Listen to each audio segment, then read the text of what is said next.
Subscribe कीजिए to की twin Hindi channel को और प्रेस कीजिए बेल आइकॉन सबसे पहले लेटेस्ट अपडेट पाने के लिए। बहुत समय पहले की बात है। एक छोटा सा गांव था, रामपुर। गांव की सुबह हमेशा की तरह शांत थी, लेकिन उस दिन हवा में कुछ अलग सा ठहराव था। मंदिर की घंटियां धीरे धीरे गूंज रही थी और उनके बीच पंडित हरिदास की आवाज सुनाई दे रही थी। ओम नमः शिवाय। वो अपने आंगन में आंखें बंद किए बैठा था। हाथ में माला थी, लेकिन मन कहीं और भटक रहा था। तभी दरवाजे पर धीमी सी दस्तक हुई। पंडित जी, दरवाजा खोलिए।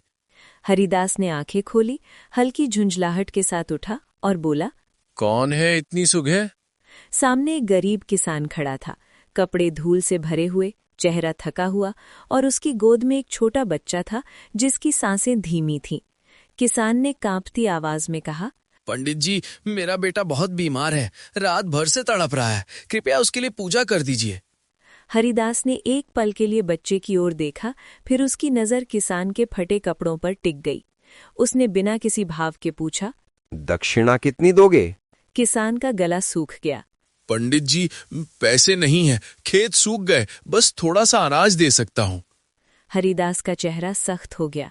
तो जाओ यहाँ से, इतनी कम दक्षिणा में पूजा नहीं होती।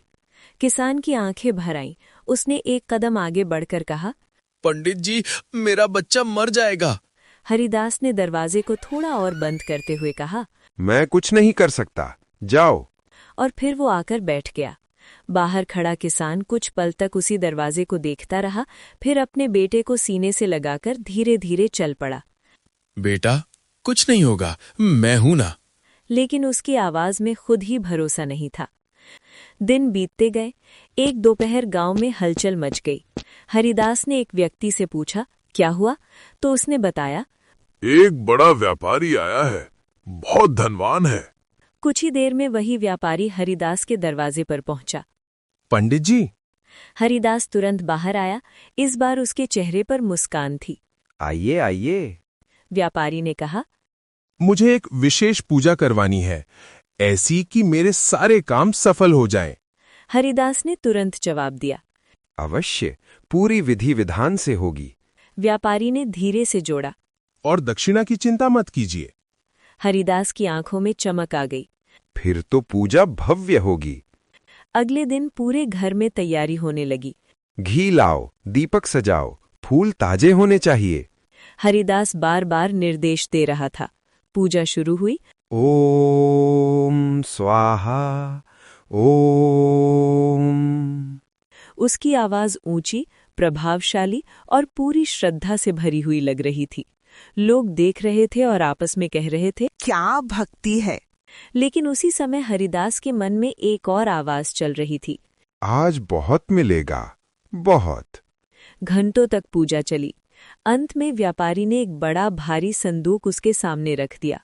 ये आपकी दक्षिणा है, लेकिन इसे घर जाकर ही खोलना। हरिदास ने दोनों हाथों से संदूक उठाया। चेहरे पर खुशी साफ दिखाई दे रही थी। धन्यवाद, आपने तो कृपा कर दी।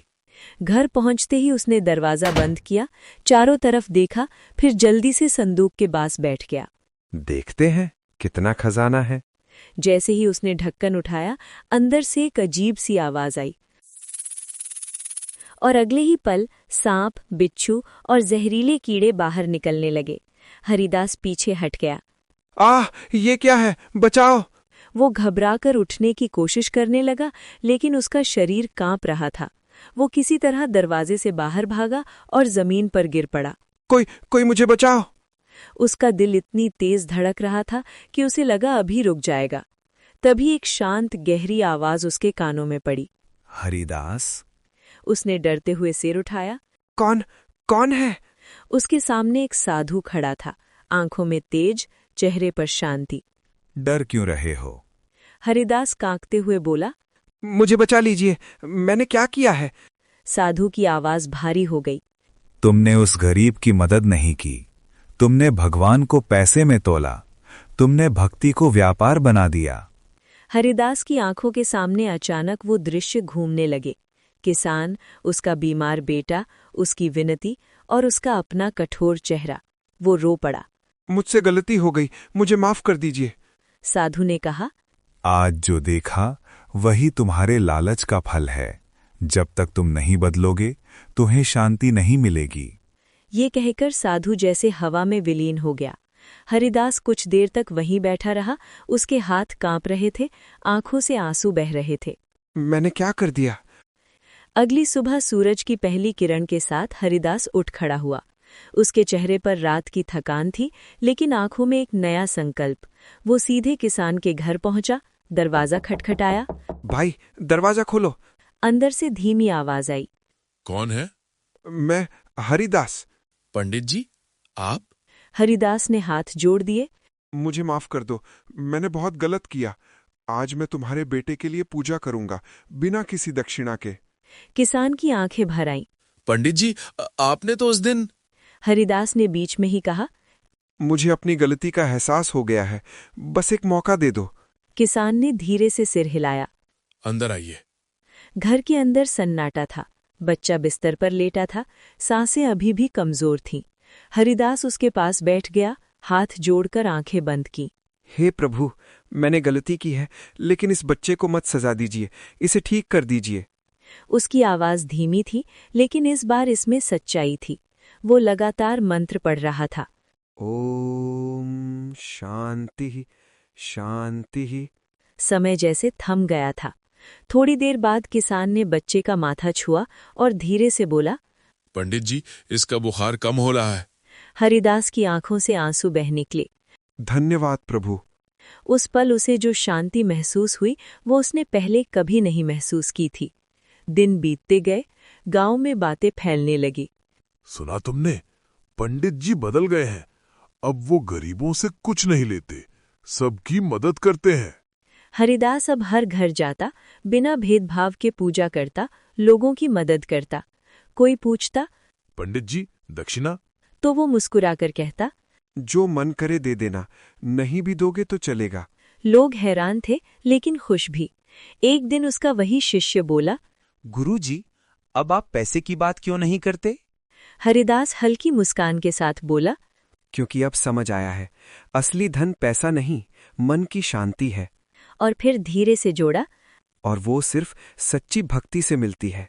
कभी कभी वो अकेले बैठता, आसमान की ओर देखता और उसे साधु की आवाज सुनाई देती। असली भक्ति वही है जिसमें कोई स्वार्थ न हो। हरिदास अब वही पंडित नहीं रहा था जो पहले था। उसके अंदर का लालच खत्म हो चुका था और उसकी जगह दया और इंसानियत में ले ली थी। गांव वाले अब भी उसका सम्मान करते थे, लेकिन इस बार उसकी पूजा के लिए नहीं, बल्कि उसके बदले हुए दिल के लिए। उसकी जिंदगी अब सच में शुरू हुई थी, एक ऐसी जिंदगी जहां भगवान सिर्फ मंदिर में नहीं, बल्कि हर इंसान के दिल में बसते हैं।